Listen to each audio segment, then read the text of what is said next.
Sir, आप देख रहे हैं एनबी न्यूज़ 24/7 नीलम बोध के साथ। आज़ादी के 77 साल बाद देख रहे हैं हम कि भारत देश में लगातार जाति के आधार पर इतने अत्याचार शोषण हो रहे हैं, वो किसी से छुपे नहीं हैं। आज हम अगर एक चपरासी से लेकर राष्ट्रपति तक की बात करें तो हमें आए दिन ऐसी घटनाएं देखने को मिल जाती है भारत देश में, चाहे किसी भी गली कूचे में आप निकल जाएं, जब कहीं ना कहीं जाति आगे आती है तो कहते हैं ना, एक कहावत है कि जाति है कि जाति नहीं। चाहे आप डॉक्टर बन जाए, इंजीनियर बन जाए, जज बन जाए, यहाँ तक कि सुप्रीम कोर्ट के चीफ जस्टिस तक बन जाए, लेकिन जो जाति व्यवस्था है वो आपका पीछा नहीं छोड़ती है। चंडीगढ़ में जिस तरह से घटना घटी आप सभी जानते हैं, मैं बात कर रही हूँ, जी हाँ, आदरणीय एसपी पूरण सिंह जी की। लगातार 5 दिन बीत चुके हैं, परिवार पूरा पीड़ा से गुजर रहा है, समाज के लोग भी चित्कार कर रहे हैं, लेकिन गूंगी बहरी सरकार या प्रशासन किसी भी तरह से अभी चुप्पी तोड़ नहीं रही है। जो काम होना चाहिए था, अगर यही घटना किसी और के साथ में होती तो मैं गारंटी से कहती हूँ अब तक पूरा का पूरा हरियाणा और पंजाब जाम हो गया होता। लेकिन विडंबना है, बार बार एक बात आती है कि 77 साल के बाद भी जाति मुंह खोले खड़ी। ऐसी कड़ी में मेरे साथ में बसपा पार्टी से प्रदेश अध्यक्ष आदरणीय करीमपुरी जी हैं, उन्हीं से जुड़ने का प्रयास करना चाहूंगी और जानना चाहूंगी जो पूरा घटनाक्रम है उसको किस तरह से देखते हैं और क्या क्या कार्रवाई अब तक हुई है। सर, आपका स्वागत है एनबी न्यूज में। धन्यवाद। सर, जानना चाहूंगी अभी तक पूरा घटनाक्रम क्या है, आप अंदर थे, चर्चा हुई है परिवार से, और जो एक घटना घटी है इसको किस तरह से देख रहे हैं। सबसे पहले तो हम वाई पूर्ण कुमार, बड़े आईपीएस अधिकारी जिनको 10 साल पहले राष्ट्रपति अवार्ड भी मिला उनके अच्छे काम के लिए, जो उनका जातिवादी व्यवस्था द्वारा उत्पीड़न किया गया और जातिवादी मनुवादी प्रबंध ने हमारे इतने बड़े अधिकारी को खा लिया, तो हम इस सारे घटनाक्रम की निंदा करते हैं और पूर्ण तौर पे परिवार के दुख में शामिल है। सरकार को ये सारी कार्रवाई करनी चाहिए थी बिना किसी देरी के, लेकिन एफआईआर जो दर्ज हुई और एफआईआर में दोषियों के नाम शामिल नहीं हुए, तो इससे सरकार की इंटेंशन का पता चलता है कि ये सरकार भारतीय जनता पार्टी की हो या कहीं कांग्रेस की भी होती है। ये अंग्रेज गए, 78 साल बीत गए, लेकिन ये व्यवस्था बदलने के लिए इन्होंने आज तक कोई काम नहीं किया। तो बहुजन समाज पार्टी, एक तरफ हम इसकी निंदा करते हैं, परिवार के दुख में शामिल हो रहे हैं, और दूसरा हमने परिवार को भरोसा दिया है। उन्होंने अभी हमें ये बताया है कि हमारी बातचीत चल रही है, शायद सरकार अपनी गलती को ठीक करे। हम भी ये कहना चाहते हैं कि सरकार अपनी नीयत और नीति जो अभी तक उसकी नजर आई है कि वो क्रिमिनल को प्रोटेक्शन दे रहा है, कि वो इस नीयत और नीति में बदलाव करे। वो क्रिमिनल को प्रोटेक्शन देने की बजाय जो विक्टिम्स हैं, जो पीड़ित हैं, उनको जस्टिस, इंसाफ इंश्योर करे।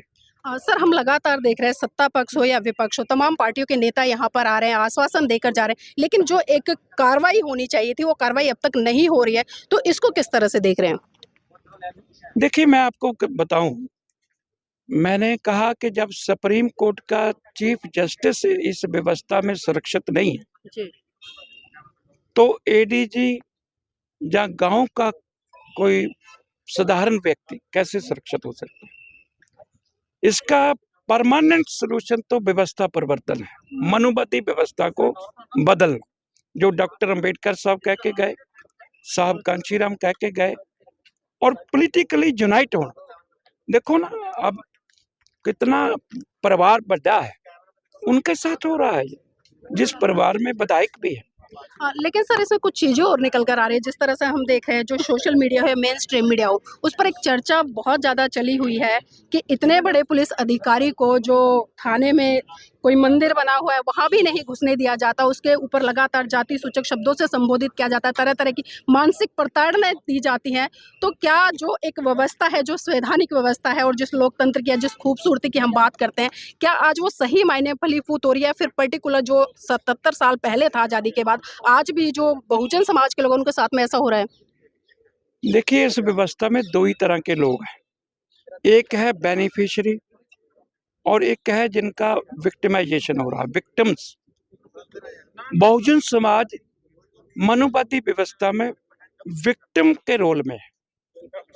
उनका शोषण हो रहा है, इसलिए जिनका विक्टिमाइजेशन हो रहा है, दिक्कत क्या है यहाँ कि मनुवादी व्यवस्था जिनका विक्टिमाइजेशन कर रही है वो उसी व्यवस्था की प्रमोशन में लगे हुए हैं। और वो प्रमोशन जो है मनुवादी व्यवस्था की, वो उन्हीं की जनरेशन के लिए खड्डा खोद रही। इसलिए हमारा ये सबको खुल्लम खुल्ला अपील भी है, सद्दा भी है कि इस व्यवस्था को बदलने के लिए हमें पॉलिटिकली यूनाइट होना पड़ेगा और political unity under the leadership of बहन कुमारी मायावती। देखो, कांग्रेस में हम विधायक बन जाएं, उनको तो पंजाब की असेंबली में जूता संघाया जा रहा। आम पार्टी से विधायक बनोगे तो पंजाब की असेंबली में उनको गाली दी जा रही है। ये बहुजन समाज पार्टी ही इस व्यवस्था को बदल सकती है और इस पीड़ा से मुक्ति दिला सकती है। साहब कांशीराम, अंबेडकर साहब, फूले, शाहू, पेरियर, नारायणन जो हमें रास्ता दिखा के गए हैं, तो हमें तो पीड़ितों को हमारी अपील है कि आओ सामाजिक व्यवस्था, इस सामाजिक परिवर्तन के लिए, आर्थिक मुक्ति के लिए हम पॉलिटिकली यूनाइट हों बहुजन समाज पार्टी के राजनीतिक मंच पे। सर, अभी आपके परिवार से बात हुई है, परिवार की क्या मांग है इस पूरे प्रकरण को लेकर? परिवार की मांग है जो दोषी हैं उनके नाम एफआईआर में, जो भारतीय जनता पार्टी की सरकार जब वोट आते हैं तो दलितों के पैर धो के प्राइम मिनिस्टर साहब उनके वोट मांगते हैं, लेकिन जब उनकी हत्या होती है, व्यवस्था उनकी हत्या करती है, तो फिर एक मुकदमा दर्ज करने के लिए भी तैयार नहीं होते। इसलिए पैर दलवाने वालों को भी मैं सद्दा देना चाहता हूं कि अपने पैरों के ऊपर खड़े हो जाओ। और परिवार ने जो चाहा है कि दोषियों के नाम एफआईआर में शामिल किए जाएं और दोषियों को गिरफ्तार करके जहां उनकी जगह है वहां पहुंचाया जाए। मुख्यमंत्री जी भी यहाँ पर आए थे, तमाम आश्वासन देकर गए हैं, लेकिन फिर वही सवाल खड़ा होता है कि लगातार 5 दिन बीत चुके हैं, लेकिन जो बॉडी है उसका पोस्टमार्टम नहीं हुआ, अंतिम संस्कार नहीं हुआ है। तो क्या लगता है सर, ये जो वादे हैं या एक तरह से सांत्वना है, ये झूठी है ऐसे कहने के लिए है? देखिए, मुख्यमंत्री ही असल में दुख्यमंत्री हैं हमारे लिए। ये दुख तो उनके ही पैदा किए हुए, उन्हीं की पार्टी की सरकार के पैदा किए हुए। क्यों अभी तक एफआईआर में नाम नहीं है? क्यों उनकी गिरफ्तारी नहीं है? क्यों परिवार की इजाजत के बिना डेड बॉडी को वहां से मूव कर लिया गया है? तो ये सब जो सरकार के स्टेप हैं, ये स्पष्ट स्नेहा है कि सरकार के अंदर इंसाफ के प्रति ईमानदारी नहीं, दलितों पिछड़ों के प्रति ईमानदारी नहीं, चाहे कितने भी बड़े अधिकारी हों। सर, आपको लगता है नहीं है, मैं सवाल करूं क्योंकि लगातार ये सवाल भी उठ रहा है कि जो व्यवस्था अत्याचार शोषण करती है, बाबा साहब ने भी कहा था कि ऐसी व्यवस्था को लात मार देनी चाहिए, लेकिन आज कहीं ना कहीं बहुजन समाज उसी व्यवस्था में उलझा हुआ है, उसी की जय जयकार कर रहा है। तो क्या लगता है ऐसे में जो अत्याचार शोषण आज हो रहे हैं जाति के आधार पर, वो रुक जाएंगे? देखिए, फिर मैं कहता हूं कि गुरु गोविंद सिंह ने भी कहा कि कोऊ किसी को राज न दे है, जो ले है निज बल से ले है। और डॉक्टर अंबेडकर ने भी कहा कि पॉलिटिकल पावर, राजशक्ति ही सब समस्या का हल है। और कांशीराम साहब ने भी कहा कि शासक जमात का चरित्र निर्माण करो।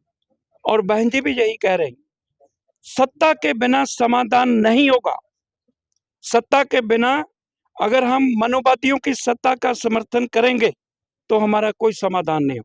इसलिए बहुजन समाज पार्टी जो पूरे जोर से लगी है, 9 अक्टूबर को लाखों की संख्या में साहब कांशीराम को श्रद्धांजलि दी है और संकल्प लिया है व्यवस्था परिवर्तन का। इस मामले में बहुजन समाज पार्टी क्या प्रकरण ले रही है, क्या संज्ञान ले रही है? कोई बड़ा आंदोलन होगा, किसी तरह की डिमांड होगी, या फिर से वही चीज है कि कुछ दिन हल्ला गुल्ला मचेगा फिर शांत बैठ जाएंगे? देखिए, बहुजन समाज पार्टी कभी शांत नहीं बैठती। बहुजन समाज पार्टी का आंदोलन इस प्रबंध को बदलने के लिए, मनुष्य अधिकारों की रक्षा करने वाला प्रबंध देने के लिए बीएसपी निरंतर यत्नशील है। और हमने परिवार को ये कह दिया कि बहुजन समाज पार्टी की शक्ति समाज की शक्ति है, हमारे अधिकारियों की शक्ति है, हमारे खेत खलिहान में काम करने वाले मजदूर की शक्ति है। तो जहां आपको जरूरत पाए हम व्यवस्था से टकराने के लिए तैयार हैं। हमने परिवार को एश्योरेंस दिया।